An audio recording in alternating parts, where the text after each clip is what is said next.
انسان کی زندگی میں جو چیزیں اسے بہت زیادہ نقصان دیتی ہیں اور بہت پیچھے چھوڑ دیتی ہیں، دنیاوی معاملات سے لے کر روحانی، اخلاقی، قلبی اور قرب الہی کے معاملات تک کو جو چیزیں نقصان پہنچاتی ہیں، ان میں ایک بڑی چیز غفلت ہے۔ ایک لفظ ہوتا ہے جو ہمیں اکثر سننے کو ملتا ہے کہ آپ کی توجہ نہیں ہے۔ یہ ڈھیر سارے لوگوں کا مطالبہ ہوتا ہے، اہل خانہ بھی مطالبہ کرتے ہیں، کئی موقع پر والدین بھی مطالبہ کرتے ہیں، غرباء بھی مطالبہ کرتے ہیں کہ امیروں کی ہماری طرف توجہ نہیں ہے۔ اور یہ بڑی لازمی سی بات ہے کہ کسی چیز پر جب توجہ رہتی ہے تو وہ چیز بہتر ہو جاتی ہے، اور جب عدم توجہی کا لوگ مظاہرہ کرتے ہیں تو وہ معاملہ خراب ہو جاتا ہے۔ یہ جو عدم توجہ ہے اسی کو غفلت کہتے ہیں، اور جب انسان کے مزاج پر غفلت طاری ہوتی ہے اور غفلت اس پر پوری طرح غلبہ کر لیتی ہے تو پھر اس کی زرخیز زمین کو وہ بنجر کرتی ہے۔ غفلت انسانی دل کے لیے بڑی نقصان دہ چیز ہے اور انتہائی تکلیف اور ضرر کا باعث ہے۔ دلوں پر جو قحط نازل ہوتا ہے، قحط، ویران ہو جاتے ہیں دل، اور جو دلوں پر خشکی نازل ہوتی ہے کہ طبیعتیں خشک ہو جاتی ہیں، یہ غفلت کی وجہ سے ہوتی ہے۔ جو لوگ غافل ہو جاتے ہیں نا، اپنے معاملات کا دھیان نہیں رکھتے، دیکھیں نا، آپ کو کھانا کھاتے بھی غافل نہیں ہونا چاہیے۔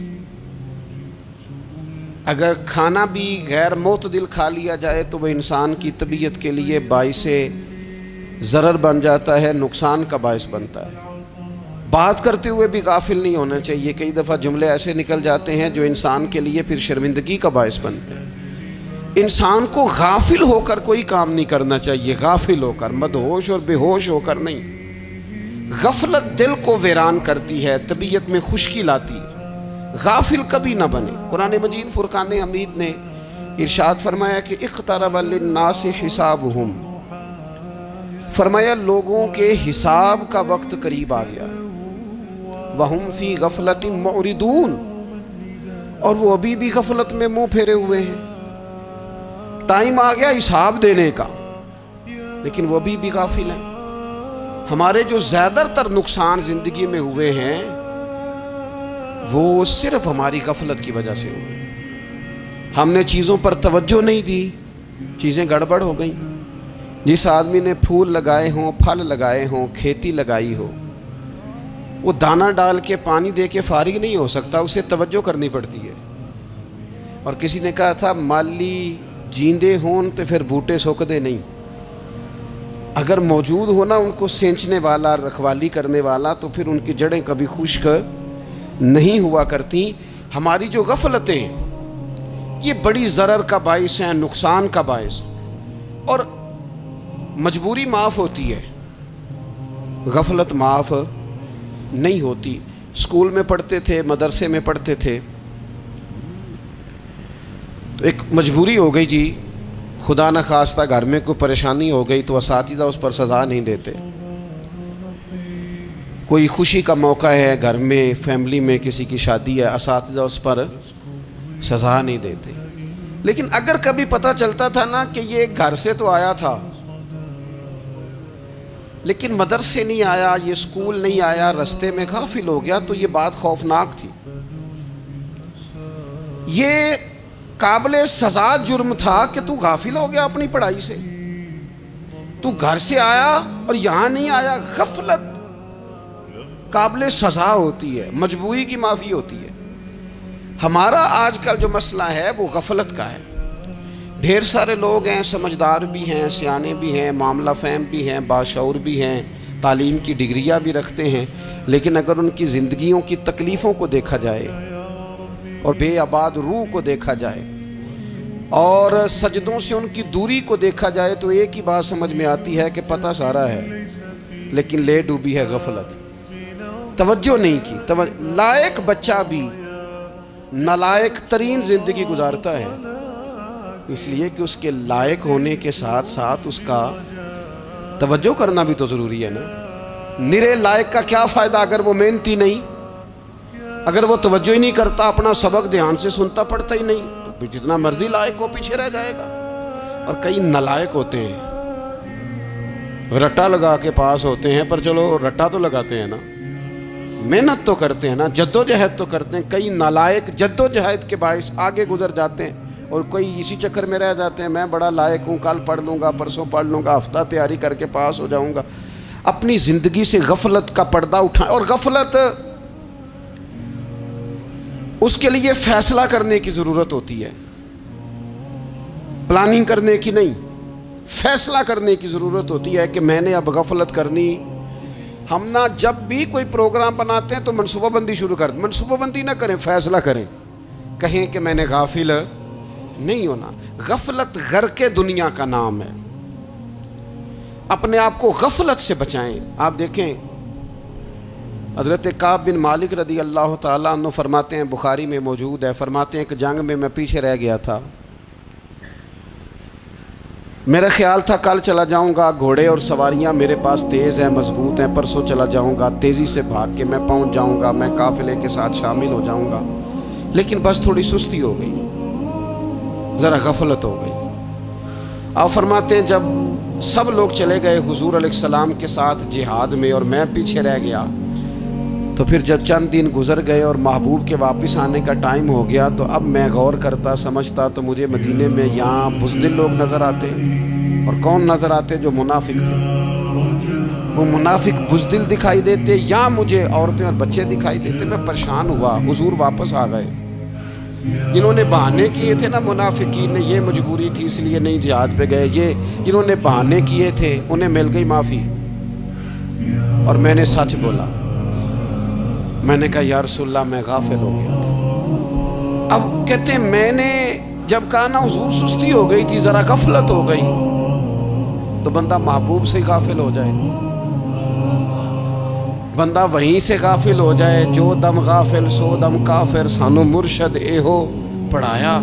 جب کہا نا حضور وہ غلطی ہو گئی، کوئی مجبوری نہیں تھی، تو فرماتے ہیں باقیوں کو معافی مل گئی، میرے ساتھ حضور ناراض ہو گئے۔ ایک دن نہیں، 2 دن نہیں، 50 دن حضور ناراض رہے۔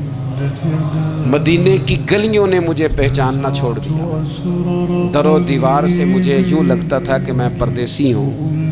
فرماتے ہیں میں مسجد میں آتا تھا، میں جب محبوب کو دیکھتا تو حضور رخ انور پھیر لیتے، اور مجھے پتا تھا جب میرا چہرہ ادھر ادھر ہوتا تو پھر کریم رحمت کی نظر فرماتے ہیں 50 دن مسلسل۔ پھر مجھے حکم ہوا کہ بیوی بھی بھیج دو، میکے بچے بھی بھیج دو، ننہال یعنی تنہا رہ جاؤ۔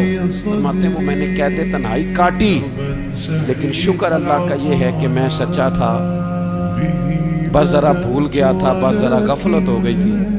تو فرماتے ہیں پھر اللہ تبارک و تعالیٰ نے میرے اوپر فضل یہ فرمایا کہ میری توبہ کا اعلان رب نے قرآن مجید میں فرمایا۔ تو غافل نہ بنے کبھی، ہمارا نہ مسئلہ یہ، اور آپ نے ناراض نہیں ہونا۔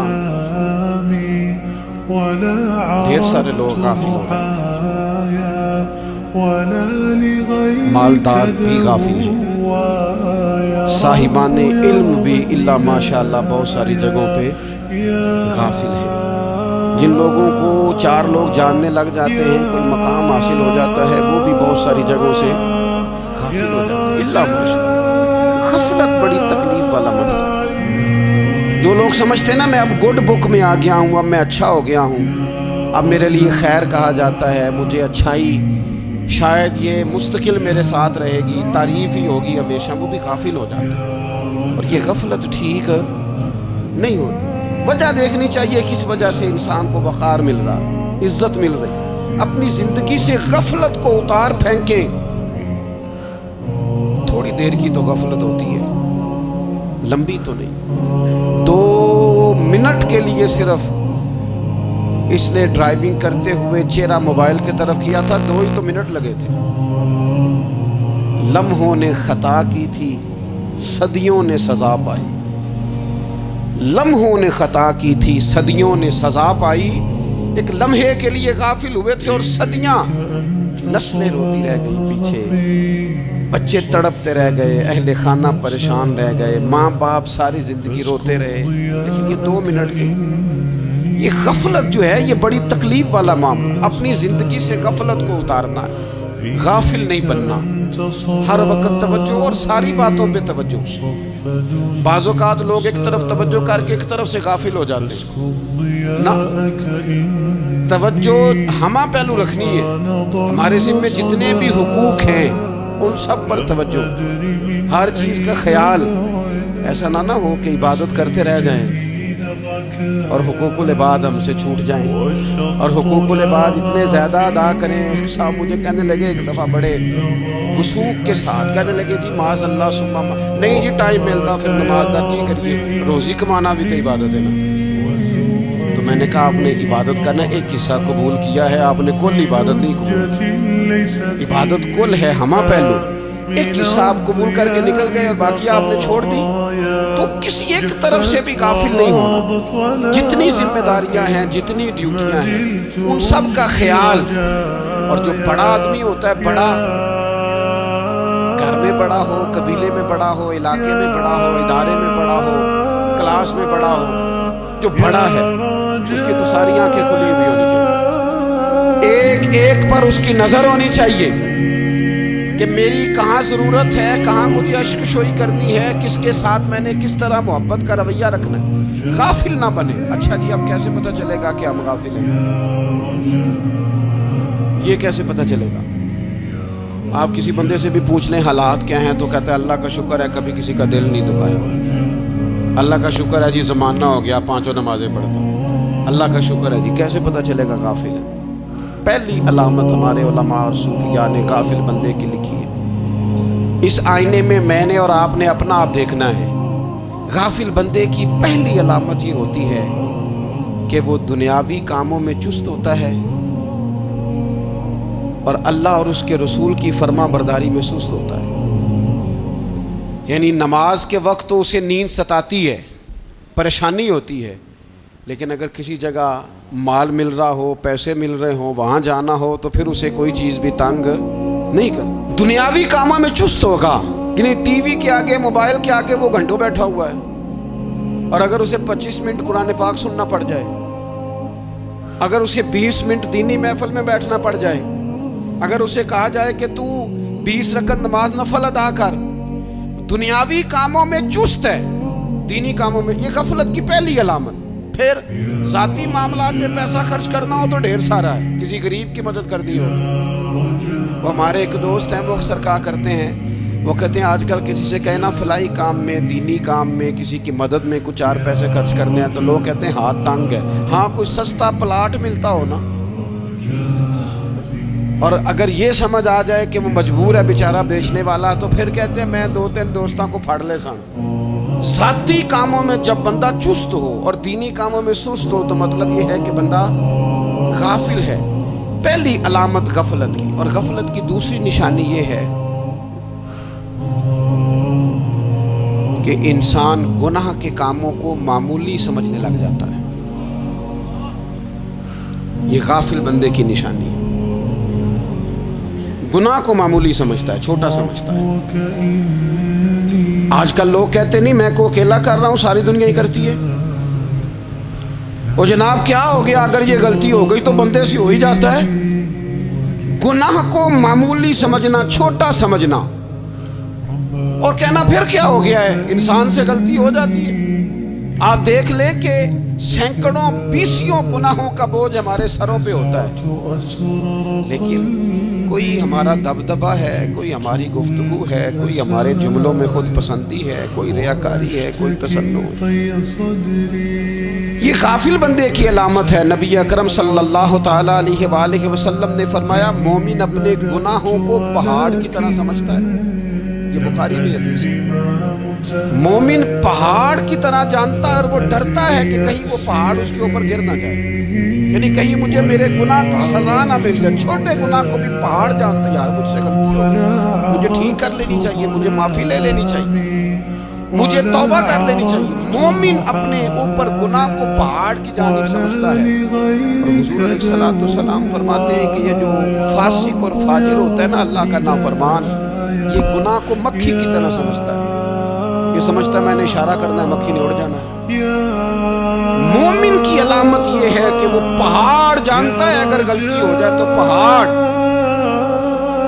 امام اعظم ابو حنیفہ رحمۃ اللہ علیہ گزر رہے تھے تو بارش ہو گئی تھی اور کوفہ میں کیچڑ تھا, تو آپ نے جو جوتے پہنے ہوئے تھے ان جوتوں سے چلتے ہوئے نا آپ کے پاؤں سے کچھ مٹی اڑی, تو سامنے ایک یہودی تھا.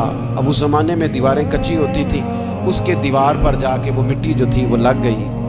اب امام صاحب بڑے پریشان ہوئے کہ میں نے اس کی دیوار کو آلودہ کر دیا. یہاں تو لوگ اپنی اینٹیں رکھتے رکھتے کئیوں کی دیواریں توڑ ہی دیتے ہیں, اور پھر وہ اس پر ماننے کو بھی تیار نہیں ہوتے, تسلیم کرنے کو بھی تیار نہیں ہوتے. وہ کہتے ہیں پھر کیا ہو گیا, اب ہمارا یہاں گھر ہے تو ہم نے ٹرالی منگوانی نہیں تھی, ہمارا حق بنتا تھا.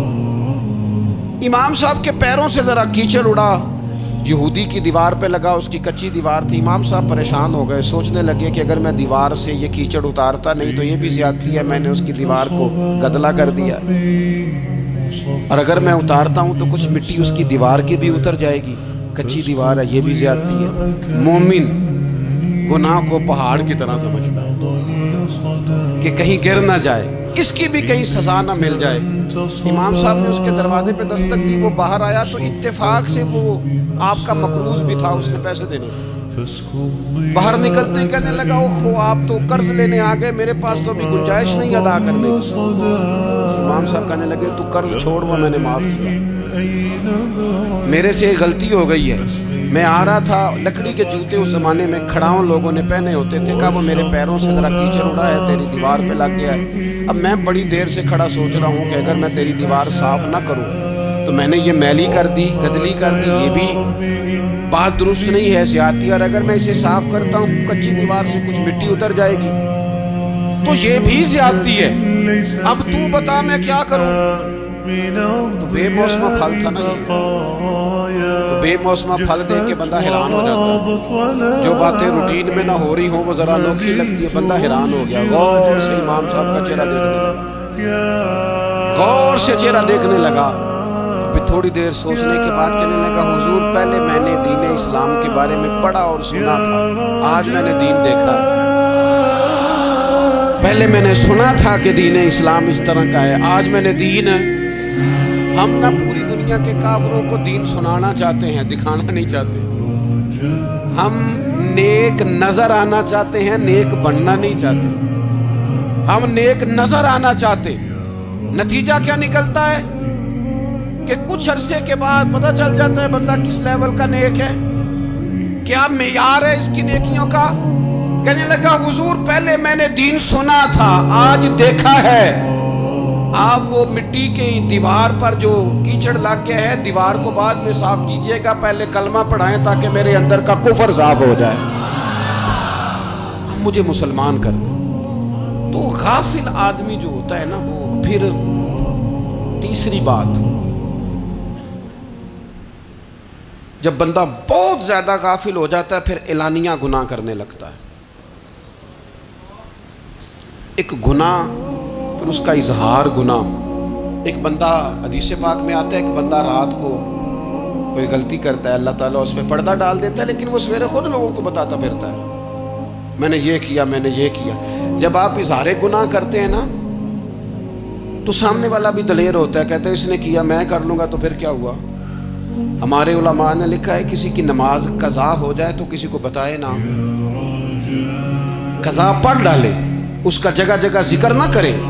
جب آپ کہیں گے نا میری قضا ہو گئی تو آپ کے ساتھ رہنے والا بچہ دوست سمجھے گا یار اس کی قضا ہو گئی ہے تو میری بھی ہو جائے گی تو کیا ہو. گناہ کرنا بھی گناہ ہے اور گناہ کا اظہار بھی گناہ ہے. نبی اکرم صلی اللہ تعالیٰ علیہ وآلہ وسلم نے ارشاد فرمایا میری ساری امت کو معافی مل جائے گی سوائے ان لوگوں کے جو اعلانیہ گناہ کرتے ہیں. یہ بخاری مسلم دونوں میں حدیث موجود ہے. جو اعلانیہ گناہ, جنہوں نے خود ساری دنیا کو گواہ بنا لیا, میں نے یہ بھی جرم کیا, یہ بھی کیا, یہ بھی کیا, یہ بھی کیا, خود انہوں نے لوگوں کے, بہت بڑے غافل آدمی کی علامت ہے کہ گناہ کرے اور پھر اوپر سے اعلانیہ گناہ کرے، اتنا بڑا جرم کرے۔ پھر چوتھی علامت اگر ہم دیکھنا چاہیں، ہم غافل تو نہیں، تو غافل بندے کی چوتھی علامت یہ ہوتی ہے کہ وہ فضول کاموں میں وقت بڑا ضائع کرتا ہے۔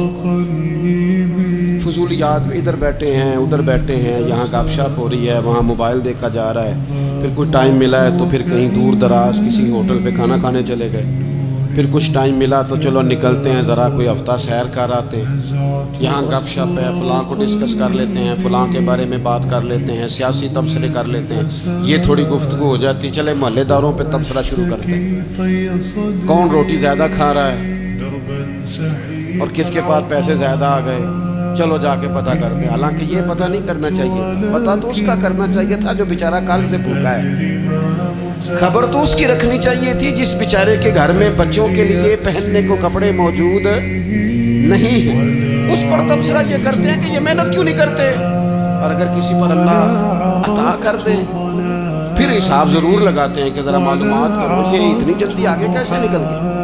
غافل بندے کی علامت ہے وقت کا ضائع کرنا اور فضول کاموں میں ضائع کرنا اور بلا وجہ ضائع، اور ایسے سوالات کرنا جن کی ضرورت ہی کوئی نہیں، بالکل ضرورت ہی نہیں، کوئی مطلب ہی نہیں، لیکن ہم لوگ وقت ضائع کی غفلت کی علامت، غفلت۔ اللہ والوں کی علامت کیا تھی؟ ایک بات انہوں نے زندگی میں لے لی، سیکھ لی، پھر ساری زندگی اسی پہ گزار دی۔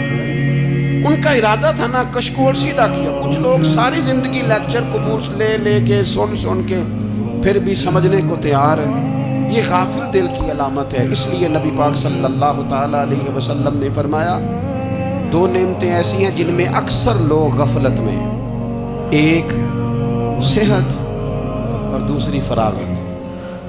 لوگ بلا وجہ وقت ضائع کرتے ہیں۔ اللہ نے صحت دی ہے، کسی خیر کے کام میں لگائیں۔ اگر آپ کے پاس فارغ وقت ہے تو قرآن پاک کو یاد کریں، ترجمہ اور تفسیر سے پڑھیں، محبوب پاک علیہ السلام کی احادیث کو یاد کریں، اللہ والوں کی باتیں سنیں۔ وقت ملے تو عبادات میں لگائیں، نوافل میں لگائیں، تلاوت میں لگائیں، ذکر اذکار میں لگائیں، اور پھر اللہ مزید توفیق عطا کرے تو کسی کے بھلے میں وقت لگائیں، گلی سے کوئی کانٹا اٹھائیں، کوئی روڑا اٹھائیں، کوئی کسی کی مدد کریں۔